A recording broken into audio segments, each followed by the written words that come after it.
Vi presento il nuovo sindaco del Codogniere, Roberto Belli. Eccolo qua.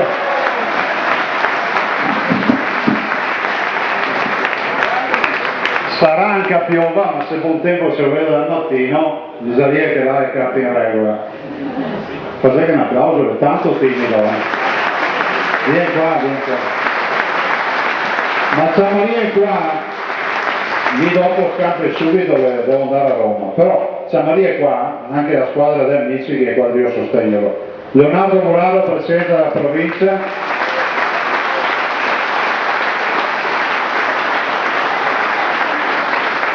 il vicepresidente della regione Franco Mazzato,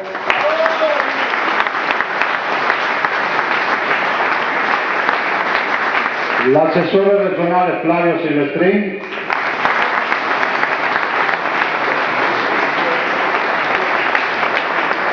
adesso sicuramente farò incidenti diplomatici, un extraterritoriale, il sindaco di Arzano X, il nostro amico Enzo Bortolozzi.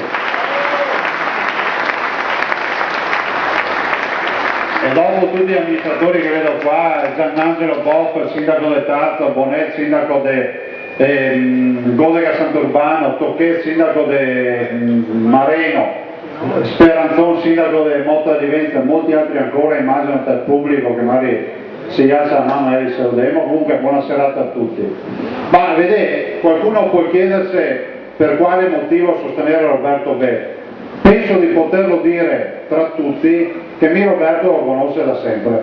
È stato nel consiglio provinciale, ha fatto tante robe con me, lei adesso come consulente a Roma lo fa diventare l'unico avvocato che è il capo della procura. Lui si occupa dei cavalli, ho visto stamattina le notizie della giornata, e arresta 35 persone in quella della campagna per scommesse truccate. Insomma lui è in mezzo a queste robe qua, è il capo della procura ed è colui che controlla tutte le carte.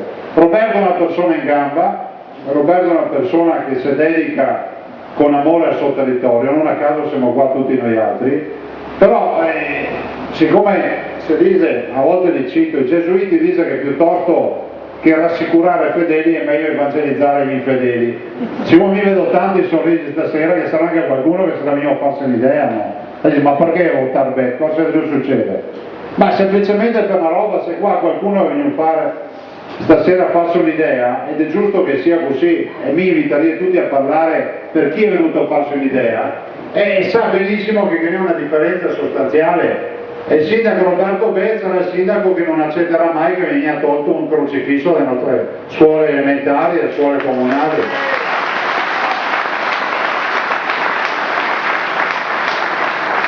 Il sindaco Roberto Belli sarà il sindaco che ancora prevederà e pretenderà che il presepe si fa con Madonna, Gesù Bambino, San Giuseppe. Dopo.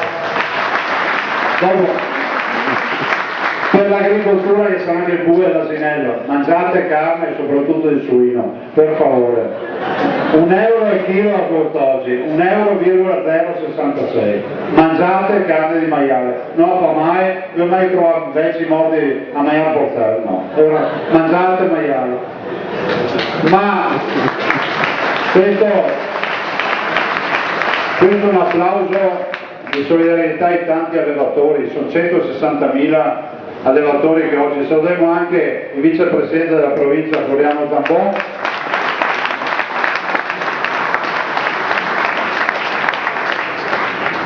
Roberto Belli sarà anche il sindaco che dice che gli immigrati sul territorio sono bene accetti se vengono a lavorare, a rispettare le nostre leggi e a comportarsi bene, se no a casa. Sarà il sindaco anche ovviamente del rigore dell'ordine pubblico, perché noi ai nostri sindaci chiediamo poche cose e poi tutti i rappresentanti che sono qui lo confermeranno, però chiediamo che la legge sia uguale per tutti, che le cose le facciano tutti davanti agli sportelli comunali, ma soprattutto che le leggi siano rispettate, e per questo penso che lui abbia le carte in regola. Ed infine sarà anche il sindaco delle opere pubbliche, lui si è preso un impegno con me, più rotatorie per tutti.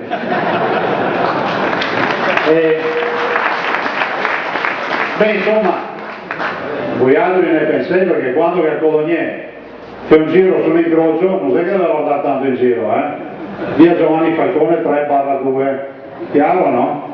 Nel senso che abbiamo creduto tantissimo a questa politica delle rotatorie, quindi anche da qualche cittadino, perché vi ricordo che in piazza davanti ai comuni era il comitato contro la rotatoria, solo in Cadore Mare a Cimetta comitato contro la rotatoria e così via. Però abbiamo dimostrato, ve lo dirà il Presidente della provincia, di aver reso una viabilità più fluida e di aver risolto i problemi di viabilità in generale.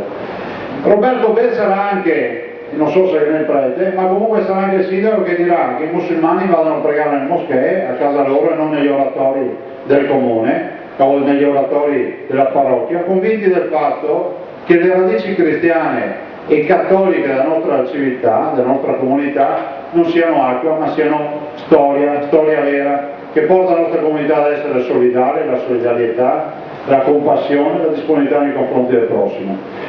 Votate Roberto Be, dategli una mano, cercate di capire che i fedeli non bisogna rassicurarli, ma bisogna evangelizzare, portare la parola a chi oggi ha ancora da farsi un'idea, giustamente, sapendo che Roberto Be ci dà una garanzia. Qui avete il Presidente della provincia che è amministrazione amica, avete il Vicepresidente della Regione che è amministrazione amica, avete il Ministro dell'Agricoltura che è amministrazione amica, la possibilità anche di avere un unico dialogo con le amministrazioni. Infine, e poi mi zittisco, anche il consolidamento di una squadra che ormai si è formata con Alessandro Bonet, penso al sindaco Sonia Prescaccina, ecco, che ho dimenticato di salutarla, sindaco di San Endemiano, ma anche il sindaco di Ossago, Bion, insomma una squadra che si sta formando, si consolida, il sindaco di Gaiarine e Lori Sonio e così via. La volontà di portare avanti un lavoro di squadra. Io ringrazio tutti i partiti che hanno sostenuto, che stanno sostenendo Roberto Be, quindi il PDL, l'UDC, tutti quelli insomma, la Lega non serve che lo dica, non si offende gli leghisti, e li ringrazio tutti.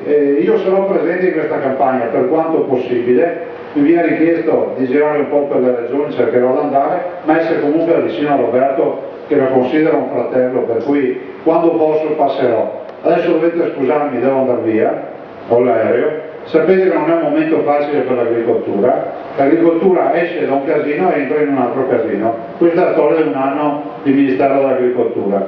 È un anno di difficoltà, oggi abbiamo il problema della febbre suina, abbiamo 108 persone che hanno contratto il virus in Messico, si parla di 38 casi a New York o 28 casi, non ricordo più, noi abbiamo 40 milioni di vaccini disponibili in Italia, pronti, però vi dico anche che questa epidemia rischia di diventare come quella dell'aviaria, come quella della vacca pazza, come tutte le epidemie, un'occasione per molti per vendere altra roba, un'occasione per tanti per chiudere bottega.